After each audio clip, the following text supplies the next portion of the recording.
At 65, Margaret, Maggie Cole, believed she had experienced enough of life's losses. She had once worked 2 jobs at once to raise her only daughter, Sophia Cole, after her husband passed away. For over 3 decades, Maggie lived frugally, saving every penny, stashing away every small amount, with the hope that one day she could give her daughter a future easier than her own. This year marked 20 years since the accident that had almost taken both mother and daughter. It was the most significant day of their lives, the day Maggie vowed to do everything possible to protect Sophia, no matter the cost. And to commemorate that day, Maggie had prepared the greatest gift she had ever saved for, a small apartment worth $145,000. She planned to give it to Sophia this weekend. She had imagined the moment her daughter would burst into tears of joy. She pictured the 2 of them hugging, opening the door to the new apartment together, a place where Sophia could start an independent, peaceful life, free from financial pressure.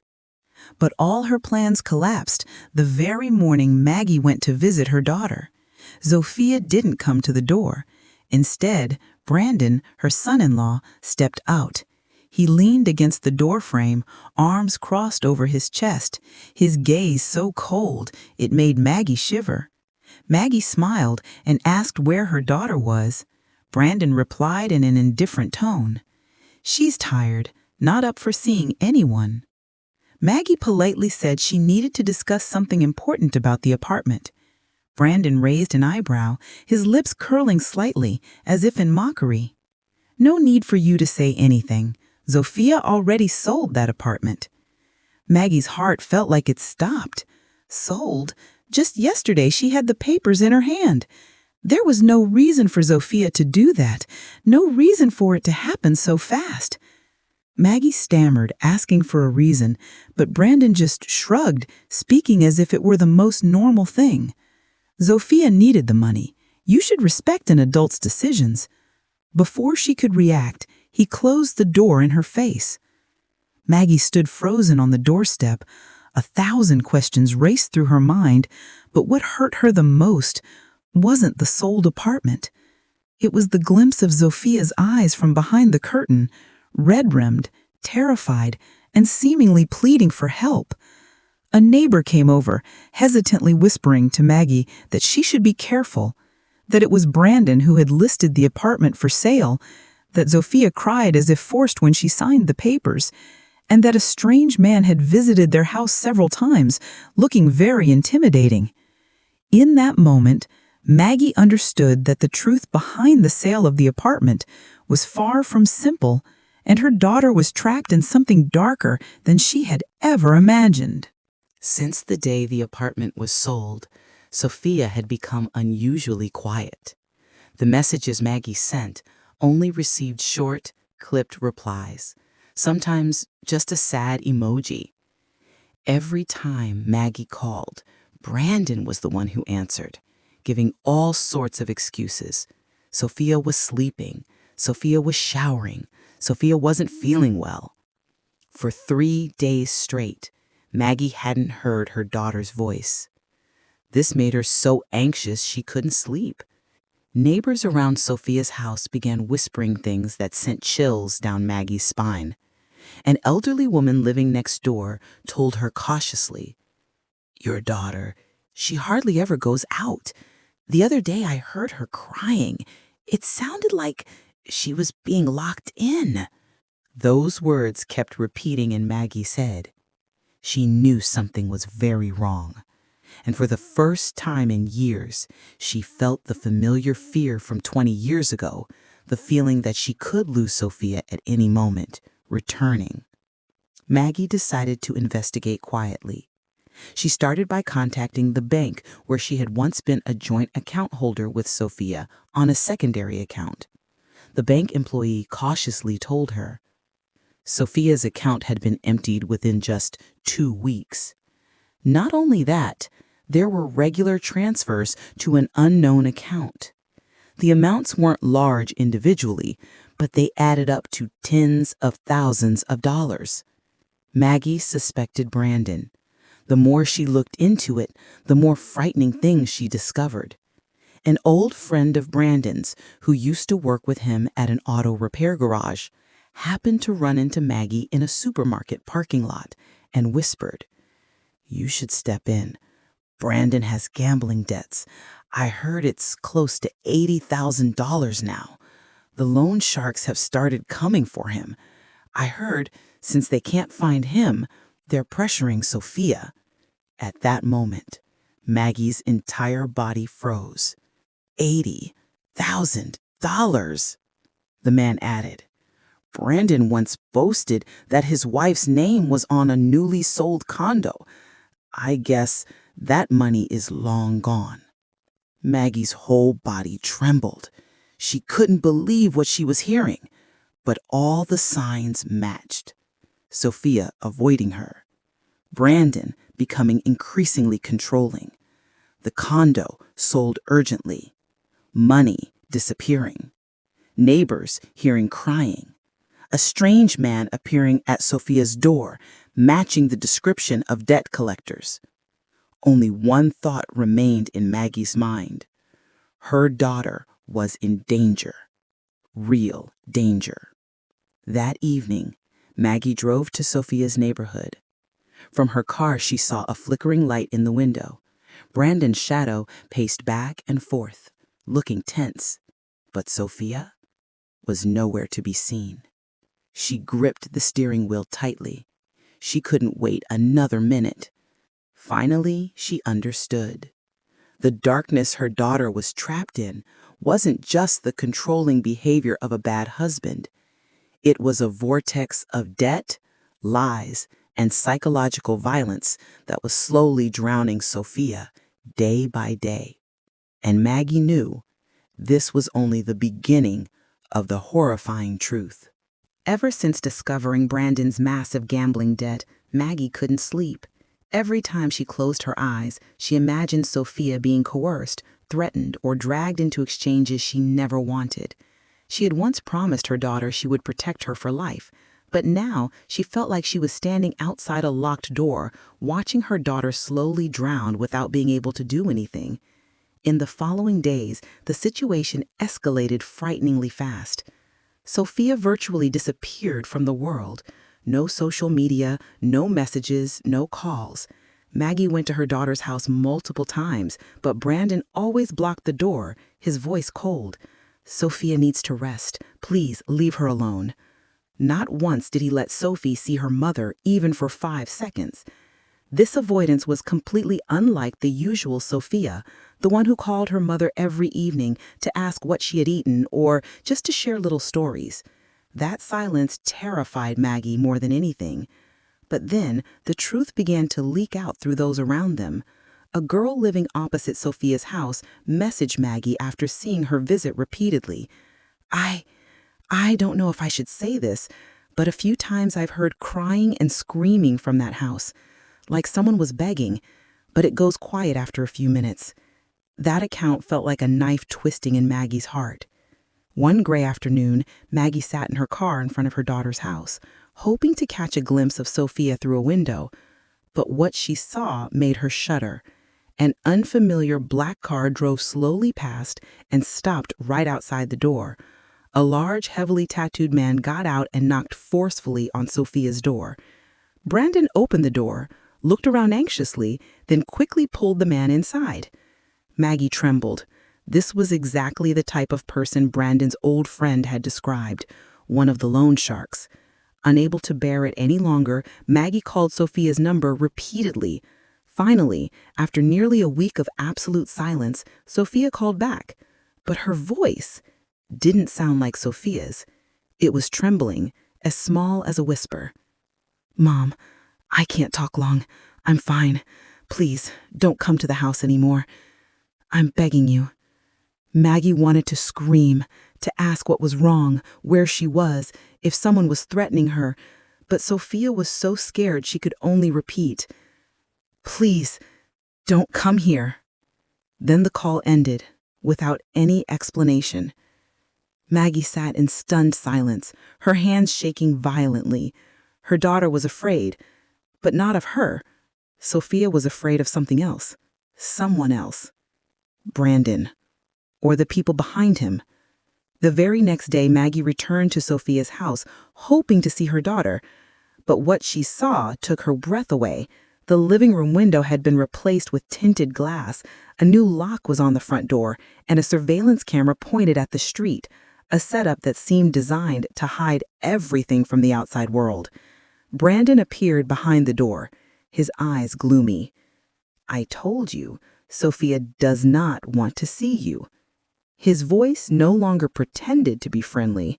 It carried a clearly threatening tone. Then he leaned in close, lowering his voice just enough for Maggie to hear.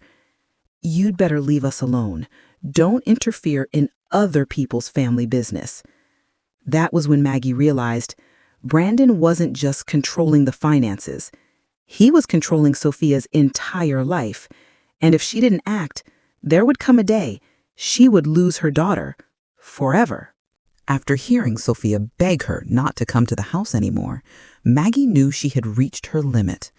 From a gentle, patient mother, she shifted into a state any mother would understand. The instinct to protect her child became stronger than fear. Maggie decided she could not wait for Sophia to escape on her own. She had to act right now. The next day, Maggie went to the office of a lawyer specializing in elder protection, a sharp woman named Linda Prescott. Maggie recounted everything: the sold apartment, the vanished money, Sophia avoiding her, Brandon's financial control, the crying the neighbors heard, and the tattooed man appearing at the door. Linda wasn't surprised. In fact, she looked angry on Maggie's behalf. "You are clearly being financially abused, and your daughter is very likely being coerced," Linda said, her tone decisive. "Brandon could be sued for exploiting a vulnerable adult. This is a serious crime." Maggie worriedly asked if Sophia would get in trouble. Linda shook her head. "Victims are never charged, but you must start gathering evidence, and you must do it quickly." It was the first time Maggie had heard someone articulate what she had long felt. Brandon wasn't just a bad husband. He was dangerous. Returning home, Maggie began executing her plan. First, she changed all the door locks, added deadbolts, and installed a security camera system around the house. She knew Brandon had previously let himself into her house under the pretext of helping Mom fix things. So now every corner was monitored. Then she changed all her bank passwords, email passwords, and closed any accounts Sophia had once had access to prevent Brandon from using her daughter's name to take more money from her. Next, she opened a completely new separate bank account to protect her remaining savings. But she didn't stop there. Maggie began documenting everything: the times Brandon blocked communication, the veiled threats, the unusual withdrawal history, the neighbors' accounts, the calls Sophia was forced to cut short, photos of the black car and the tattooed man. Linda had said something Maggie would always remember: in abuse cases, evidence is your breath. The more you have, the sooner your daughter can be freed. While Maggie was adjusting the security camera outside her front door, an elderly woman from the neighborhood, Mrs. Turner, approached Maggie. "Maggie, I need to tell you this. I saw your son-in-law going through your mailbox last week. I think he was looking for some documents. I can't be sure, but it didn't look like someone helping his mother-in-law." Maggie was stunned. Brandon had been watching her. He had been interfering with her mail, illegal activity, and he was trying to pressure her into being labeled financially incompetent as a first step to seizing control of her assets. But Maggie was no longer the weak woman Brandon thought she was, no longer the mother afraid of upsetting her daughter, no longer the person who only knew sacrifice. She whispered to herself, "No one takes my daughter from me anymore. No one." That night, Maggie sat in her living room watching the flickering light of the camera monitor. In the silence, she felt for the first time in months she was taking back control of her life. And tomorrow, she would take the next step. She would make Brandon face something he had never anticipated, a mother who had decided to fight. Maggie's actions of changing the locks, installing cameras, and cutting off financial support didn't just anger Brandon, it terrified him. What Maggie was doing meant he was losing control of the cash flow, and with a gambling debt of nearly $80,000, that was unacceptable. Just 2 days after Maggie began gathering evidence, the first counterattack arrived. That afternoon, as Maggie was cooking dinner, the doorbell rang incessantly, so violently it sounded like someone was trying to break the door down. Opening the door, Maggie saw Sophia standing there, but it wasn't her Sophia. She was haggard, with dark circles under her eyes, as if she had cried all night. Behind her stood Brandon, arms crossed, his gaze sharp and cold. "Mom," Sophia said, her voice choking up. "We came to talk." Maggie observed her daughter for a moment before inviting them in. But Brandon stepped in ahead of Sophia, walking straight into the living room as if he owned the place. He didn't mince words. "I heard you contacted a lawyer, and you've installed cameras everywhere. What are you planning to do? Sue your own family?" Maggie kept her voice calm. "I'm protecting myself and protecting Sophia." That statement infuriated Brandon. He turned to Sophia, raising his voice. "See, your mother is paranoid, I told you." Sophia flinched, shrinking back in a self-defense reflex, a sight that pierced Maggie's heart. Before Maggie could say more, Brandon pulled a thick stack of documents from his backpack and slammed it onto the table. "We want you to sign this. It allows us to manage your finances for you in case you are no longer of sound mind." His tone was calculated. He no longer bothered to be polite. The plan was now clear. Force Maggie to sign over full financial power of attorney. Maggie looked at Sophia, hoping her daughter would say, "Don't do this." But Sophia just trembled, looking down at the floor, her fingers tightly gripping the hem of her shirt. Coerced or terrified? Both. Maggie took a deep breath and spoke slowly, each word deliberate and firm. "I will not sign anything." Brandon let out a scornful laugh. "Fine, then let the court decide. I'll file a petition to have you declared financially incompetent. I have witnesses. I have a doctor's confirmation. I have evidence that you're forgetful." Maggie felt as if she'd been slapped. "What doctor confirmed it?" she asked. Brandon shrugged. "Your old family doctor. I just told him you were showing signs of confusion. Sign it now." Maggie understood. Brandon had set everything up in advance. She would be turned into a senile old woman if she didn't fight back right now. A neighbor, friendly with Maggie, hearing the argument, knocked on the door offering help. Brandon turned and growled a threat. "This is a private family matter. You'd better not interfere." The tension was thick enough to cut with a knife.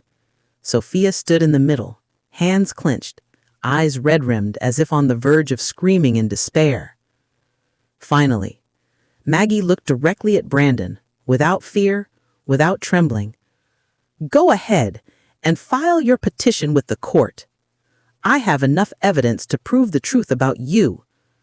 Brandon froze for a second, as if surprised Maggie dared to challenge him. Then he yanked Sophia to her feet. Gripping her arm so hard, Maggie shouted, "Let her go!" Sophia only managed to whisper one sentence as Brandon dragged her out the door. "Mom, I'm sorry." The door slammed shut. The house fell into silence, broken only by Maggie's ragged breaths. She knew. Brandon was about to retaliate legally.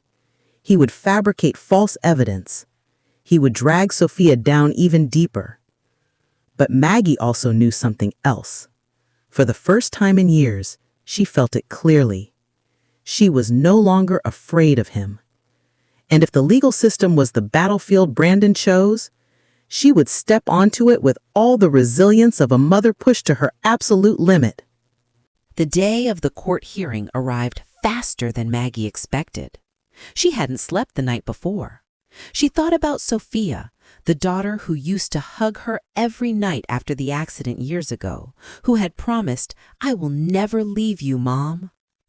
Now, Sophia was caught between a hammer and anvil of psychological abuse, torn between a mother who only wanted to protect her and a husband who wanted to control everything.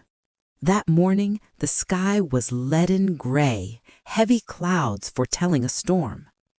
In the courtroom, Brandon appeared in a neat suit, walking beside Sophia. But Sophia didn't look like a woman with a loving husband. She kept her head down, her hands hidden in her sleeves to conceal the bruises around her wrists. Maggie saw it all, and her heart tightened. Brandon flashed a fake smile at his lawyer, while Sophia avoided looking at Maggie, as if afraid her mother's gaze would make her shatter right there. The hearing began. Brandon and his lawyer presented their case first. They painted a terrible picture of Maggie. A senile old woman, unable to control her spending, easily scammed, incapable of caring for herself. Brandon spoke as if reading from a prepared script. "My mother-in-law often forgets the stove on, forgets to pay bills, talks incoherently. We only want to protect her." Maggie choked up. Every word was a lie. Brandon's lawyer continued by presenting witnesses. First, a neighbor who never liked Maggie, describing her as often confused and paranoid for no reason. Next, an old family doctor who stated that Maggie once came for a checkup and showed signs of memory decline. Maggie knew the truth. That checkup was nearly a year ago when she was stressed from work, and Brandon had exploited it. Brandon's lawyer immediately produced a recording, a clipped segment of Maggie's voice when she anxiously called Sophia multiple times. In the recording, Maggie's voice sounded distraught, like someone unstable. Seeing how Brandon used her very worry for her daughter against her, Maggie felt a cold, sharp pain pierce her heart. Then it was Maggie's turn. Her lawyer, Linda, stood up and presented the first piece of evidence: cognitive assessment results from an independent psychologist. All indicated that Maggie was completely lucid, had good memory, and showed no signs of decline. Brandon's face changed color instantly. Next, Linda presented bank statements proving all the withdrawals originated from Sophia's account after Brandon gained access. The mysterious transfers matched Brandon's betting history on gambling platforms. The atmosphere in the courtroom began to shift. Then, Linda played a USB drive. Security camera footage from Mrs. Maggie's home. The large screen lit up. The courtroom fell absolutely silent. The first video, Brandon breaking into Maggie's house while she was away. He rummaged through filing cabinets, opened a safe, and read through her mail. The second video, Brandon standing at Maggie's mailbox, taking out documents and stuffing them into his pocket. The third video, he dragged Sophia into a car, slammed the door, and yelled at her. Sophia looked thin and terrified, flinching as he grabbed her wrist. Sophia watched the screen, tears beginning to fall. She could no longer deny it, no longer protect Brandon, no longer live in the darkness he had created. Finally, when the judge asked, "Sophia, do you have anything you wish to say?" Sophia stood up, her lips trembling as if cut by a winter wind. "Brandon forced me to sign. He controlled my accounts. He threatened me if I told anyone." The courtroom held its breath. Sophia clenched her hands, sobbing. "He sold the apartment. He had debts and forced me to bear them. He said if I resisted, he would make my mother disappear from my life forever." Brandon jumped to his feet, shouting, "Shut up!" But police officers immediately restrained him. Sophia's final words left everyone silent. "Mom, I'm sorry I didn't speak up sooner." The hearing wasn't over, but the truth had been laid bare, and Maggie's daughter, after years of control, had finally found the courage to step into the light. The courtroom was thick with tension. After Sophia's confession, Brandon thrashed and growled, trying to deny the charges, but the judge ordered him to sit down. No voice was strong enough to shatter the truth that had just been laid bare. Lawyer Linda stood, her voice resolute. "Your Honor, the evidence has clearly proven everything. This is not only a case of elder abuse, but a series of acts including psychological violence, coercion, asset seizure, and financial control over Sophia Cole." Brandon breathed rapidly, his eyes darting around as if looking for an escape, but every path was now closed. The judge looked at him, his expression stern. "Mr. Brandon Miller, the court will consider your criminal responsibility based on the evidence presented, but before the ruling, I have an important announcement from federal authorities." The courtroom froze. An agent wearing a jacket with an FBI logo entered. Brandon immediately turned pale. The agent stated, "We have been investigating several cases of financial fraud involving the illicit use of identities belonging to elderly individuals and vulnerable women. All trails lead to Mr. Brandon Miller." Maggie was stunned. Sophia covered her mouth, tears streaming down. The agent continued, "He used Mrs. Margaret Cole's identity to apply for a $25,000 loan and used Sophia's identity to open 2 other credit card accounts. We have full transaction evidence, bank camera footage, and IP data that matches his devices 100%. The courtroom was silent, frozen. Brandon screamed, "You have no right! I was set up! I was just trying to provide for my family." But his words couldn't save him now. 2 FBI agents approached. Brandon tried to struggle, but was forced onto the defendant's table and handcuffed amidst the murmurs filling the room. Sophia watched the scene, her body trembling. After years living in utter fear, someone had finally believed her. Someone had stood up for her. And that person was her mother, the one who had never abandoned her. Brandon was led away, still cursing, but no one paid him any mind. The courtroom door closed behind him like a final period to the days of control, threats, and manipulation. The judge turned back to Maggie and Sophia. His voice softened. "Mrs. Maggie Cole is fully financially and mentally competent. The petition for asset management transfer is dismissed. On the contrary, the court declares you a lawful victim in this case of adult abuse." Sophia broke down sobbing right there. She turned to her mother, her eyes filled with guilt, pain, and relief all at once. "Mom, I'm sorry. I didn't know what to do. I was scared, so scared." Maggie held her daughter, stroking her hair as she did when Sophia was a child. "Shh, I know, sweetheart. You don't have to apologize." You've lived in the dark for too long. You don't have to be there anymore." And for the first time in many painful months, Maggie saw Sophia take a deep, real breath, as if coming back to life. 3 months later, Sophia began psychological therapy and found a small job at a local bookstore. She smiled more, ate regularly, and no longer avoided her mother's gaze. The bruises on her arms had faded, and the psychological wounds, Sophia was healing step by step. Brandon was awaiting trial on a series of charges, from financial fraud to abuse. As for Maggie, she moved to a small apartment near the city center.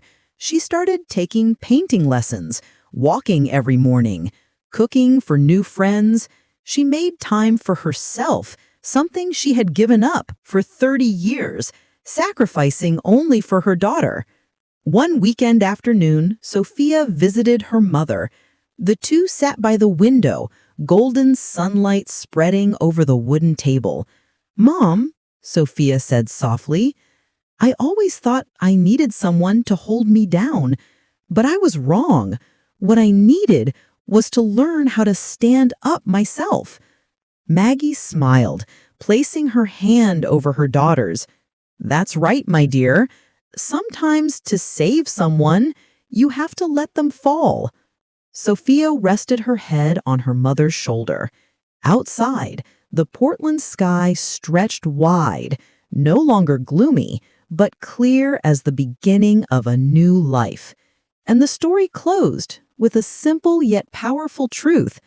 A family's love never disappears. It just waits for us to be brave enough to return to it.